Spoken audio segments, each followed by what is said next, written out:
Good morning বন্ধুরা, ঘুম থেকে উঠে গেছো। আমি তোমাদের সামনে নিয়ে এসেছি আজকে বাটা মাছের ঝোল রান্না করবো। বাটা মাছের ঝোল কী করে আমি করি দেখো। বাটা মাছগুলি বাজার থেকে কেটে নিয়ে এসছে, আর আমি মোটামুটি বেশি করাও না আর বেশি কাটাও না, মোটামুটিভাবে ভেজে নিয়েছি। দেখেছো বাটা মাছগুলো ভেজে নিয়েছি। এখন ঝোলটা আমি বসিয়েছি, ঝোলটা কী কী মশলা দিয়েছি বলে দিচ্ছি। ঝোলটাতে মাছগুলো আগে ছেড়ে দিয়ে বলছি।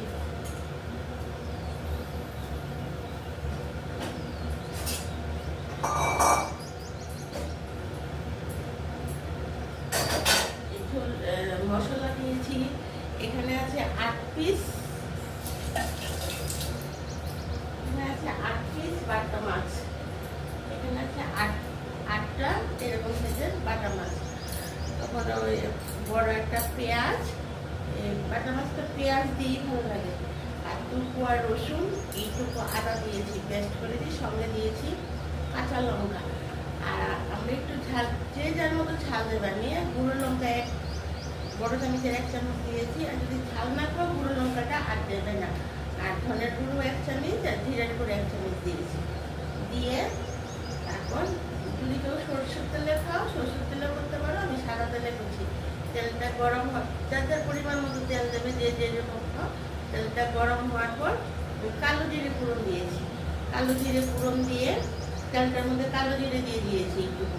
তারপরে পেঁয়াজ বাটা, 2 কোয়া রসুন, আদা, একটুকু আদা, আর এটা মিক্সিতে পেস্ট করেছি। আর ওই জিরের গুঁড়ো, ধনের গুঁড়ো, এটা গুঁড়ো দিয়েছি 1 চামচ 1 চামচ করে। স্বাদ মতো নুন, স্বাদ মতো হলুদ দিয়ে ভালো করে কষিয়ে নিয়েছি। কষানোর পর তারপর ঝোলটা দিয়ে দিয়েছি। তো গা মাখা ঝোল হবে, তারপর মাখা করে করবো। তারপর ওই মাছটাও ছেড়ে দিলাম। আর যদি তোমাদের ধনেপাতা থাকে দেবে, না থাকলে কালো জিরে ফোড়ন দিয়েছে, একটু ভালো হবে।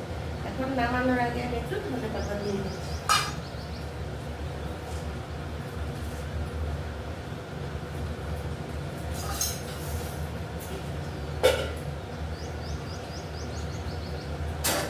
কেউ গুঁড়া লঙ্কাটা না খাও, কাঁচা লঙ্কা দিয়ে খাবে, কাঁচা লঙ্কা চিড়ে লঙ্কাটা যে যার মতো বুঝ করতে দেবে।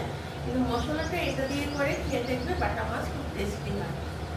আর বন্ধুরা, তোমরা আমাকে অবশ্যই একটু সাবস্ক্রাইব করে দেবে।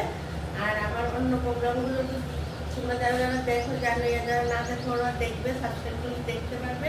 আমি দুপুরে লাঞ্চে আসছি, বিকেলে আবার 11টায় আসছি।